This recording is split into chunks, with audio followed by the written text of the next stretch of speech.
Hello students, welcome to the first class of physics of class 8. First chapter of physics is force and pressure. In class 7, you have read how an object can move. Now did you think how we can stop a moving object? How can we move fast an object? How we can change the direction of a moving object, or how we can change the shape and size of an object? In this chapter, we will learn about the force which do these activities.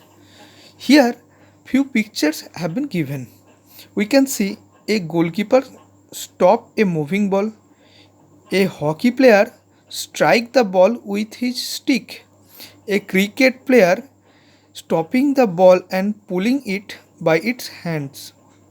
So, they performing picking, stopping the ball, kicking the ball, hitting the ball, lifting, pushing, pulling, etc.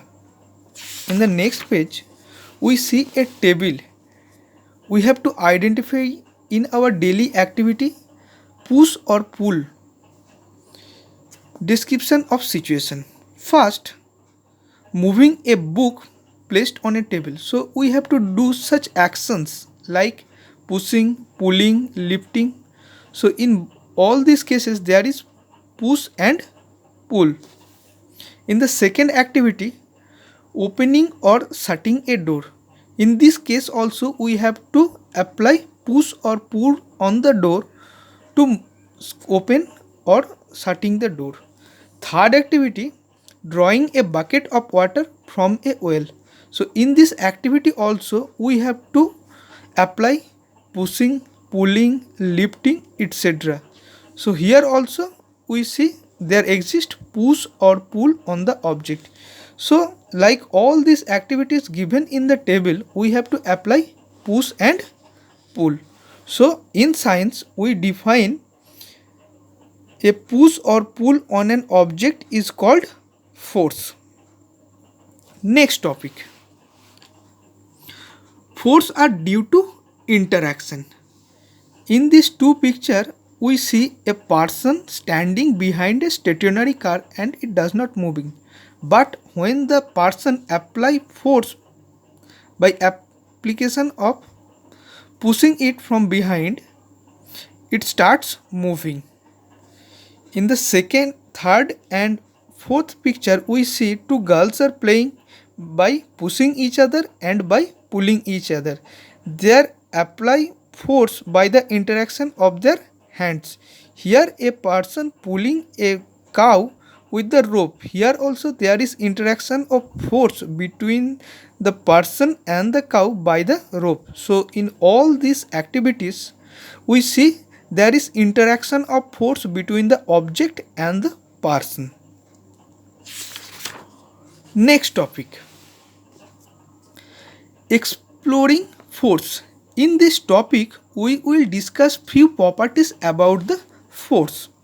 Here in the first picture of the activity we see that two persons pushing a heavy object by applying force in the same direction.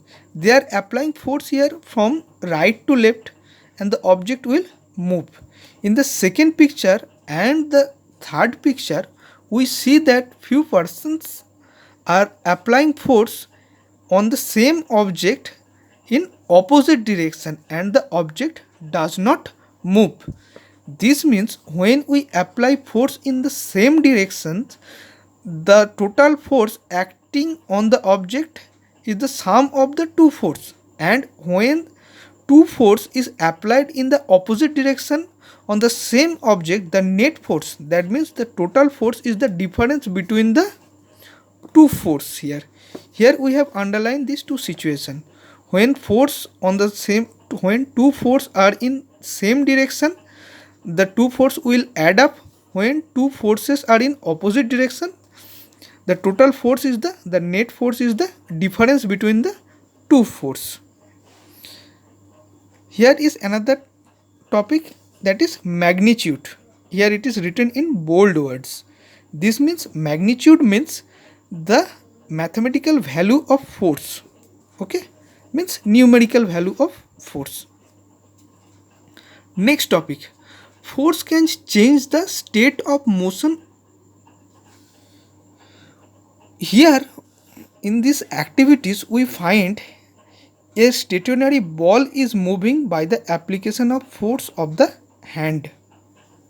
Here we have underlined a goalkeeper drives or jumps up to save the goal. That means the goalkeeper tries to stop the ball moving towards the goal by the application of force.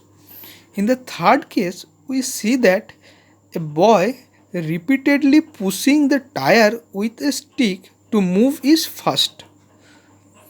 So in this activity, and the fourth one in the next page, we find that we can change the direction of a moving object. Here a moving ball is struck by a scale to change its direction.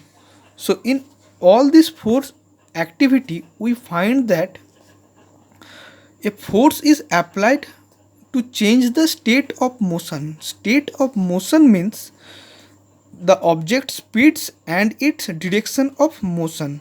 The state of rest also considered as the state of zero speed. So all these types of motions of the object are called state of motion, and by the application of force we can change the state of motion of the object. Next topic, force can change the shape of an object.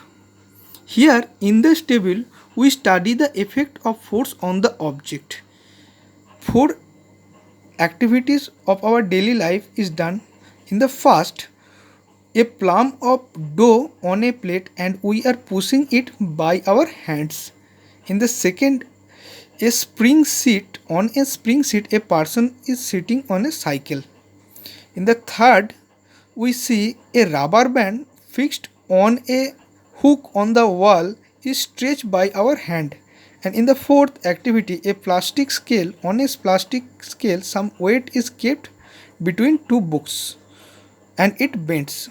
So in all these activities we have to see whether the force changed the state of motion or it changed the shape. Clearly from our daily experience we know that in all these cases there is no change in state of motion. There is only change in the shape of the objects.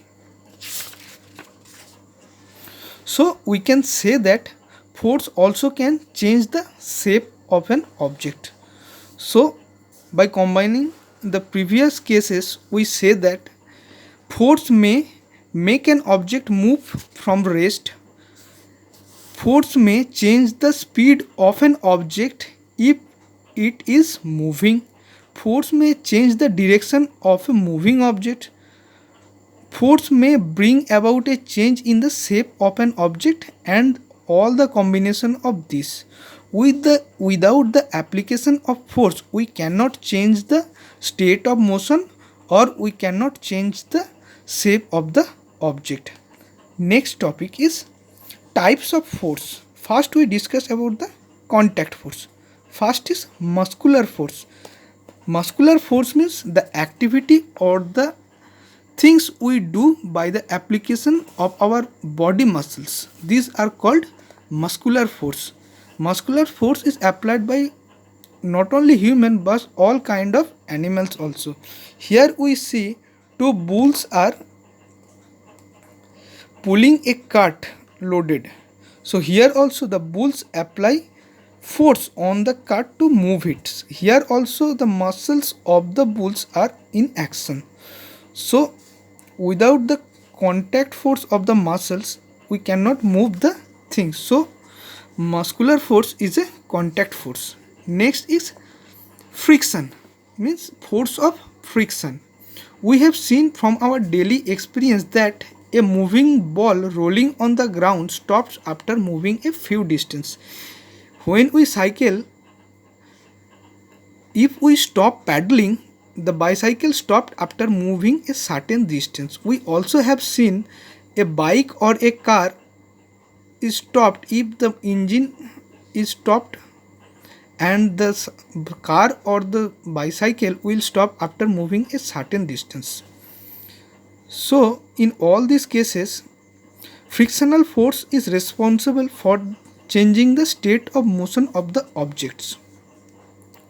Frictional force comes into existence when an object is moving and it always acts in opposite direction of the motion of the objects.